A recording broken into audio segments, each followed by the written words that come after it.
Lanjut ya.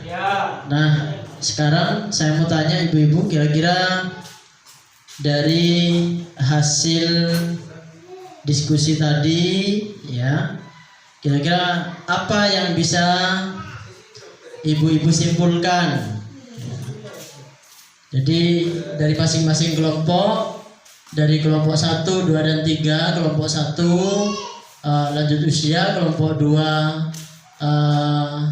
kelompok 1 tadi kelompok biologis atau fisik, kelompok 2 kelompok psikososial, dan kelompok 3 kelompok spiritual. Saya Pak.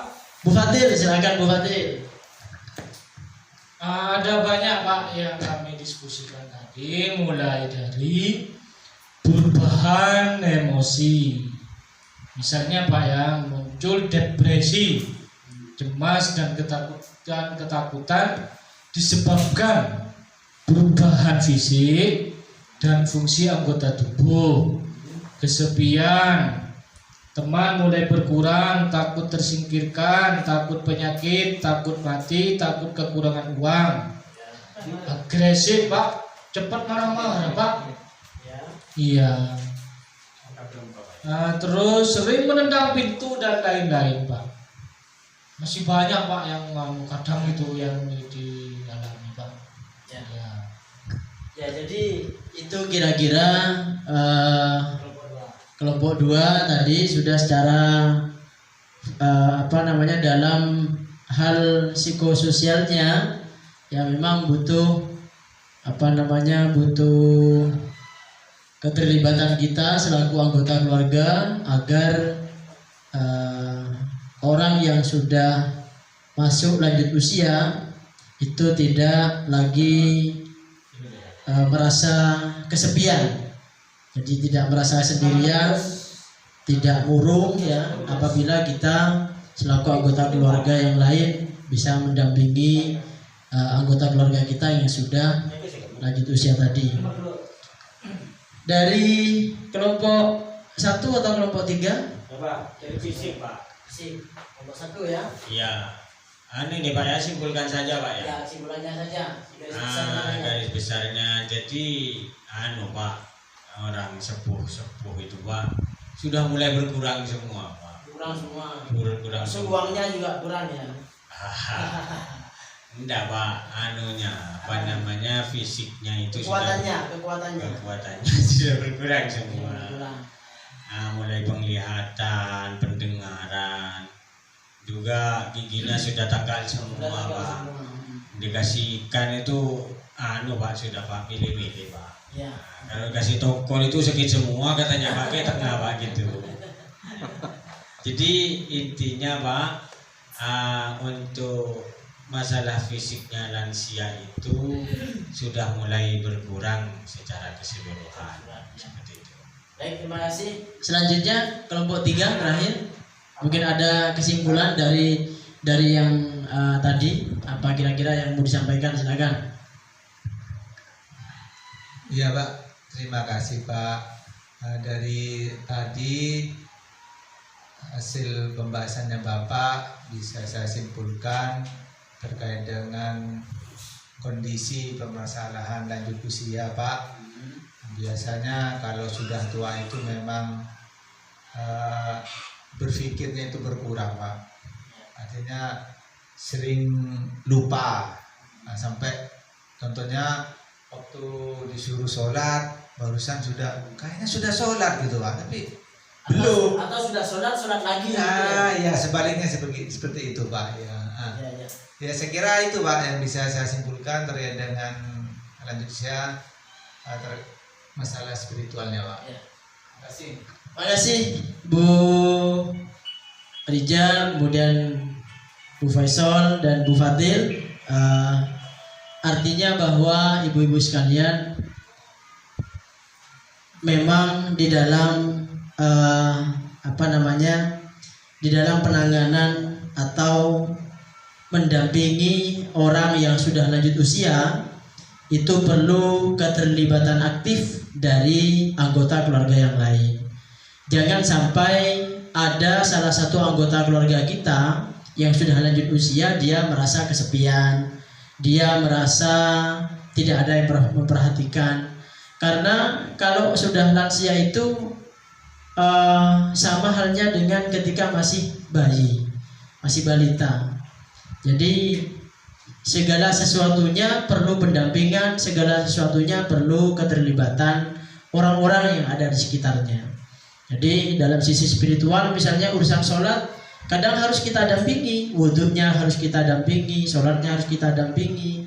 Dalam urusan biologis misalnya juga sama, makannya harus dijaga, bahkan sampai pada pola makannya pun juga harus dijaga, termasuk juga soal urusan psikologi psikososialnya. Jadi interaksi antara lansia dengan masyarakat sekitar, dengan tetangga pun juga harus kita perhatikan seperti itu. Jadi itu ya ibu-ibu, artinya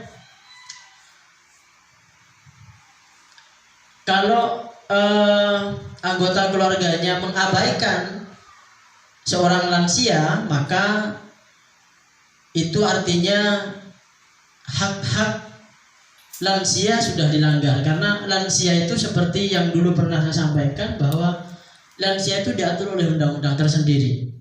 Jadi lansia itu diatur oleh undang-undang dan tentu perlu keterlibatan kita untuk memberikan perhatian kepada lansia.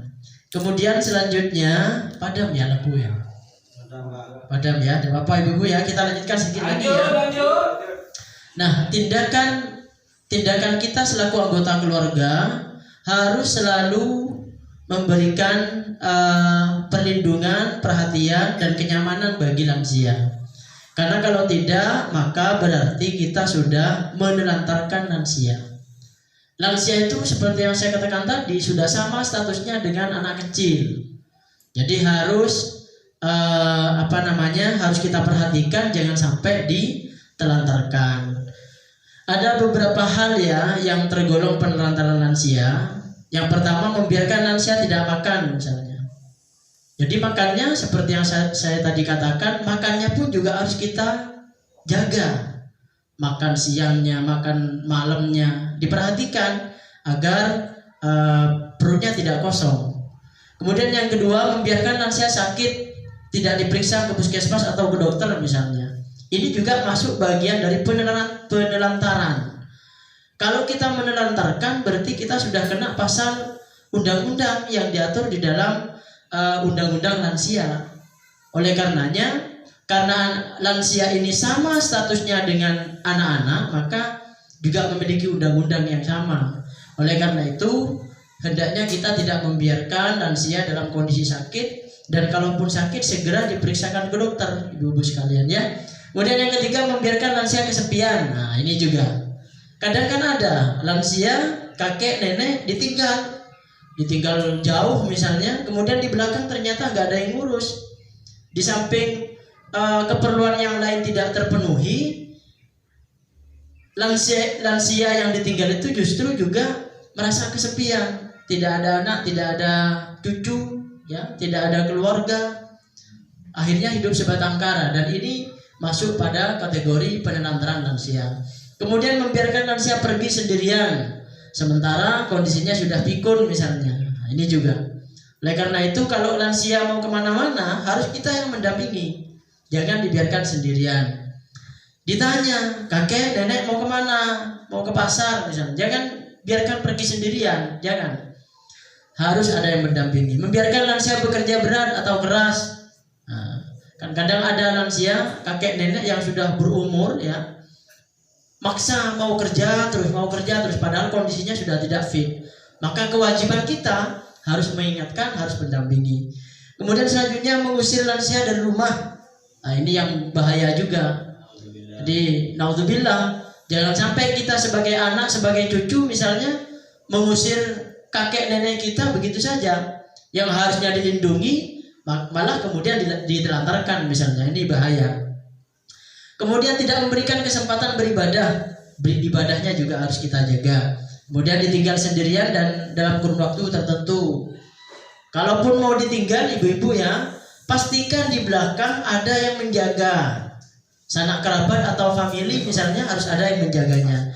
Dan yang terakhir, tidak mempedulikan lansia. Harus ada kepedulian bersama. Anaknya harus peduli, ya. Keluarga anaknya harus peduli, cucunya harus peduli, semuanya harus peduli, sehingga tidak terjadi apa yang disebut dengan penelantaran lansia. Paham ya ibu-ibu ya? Ya. Terima kasih.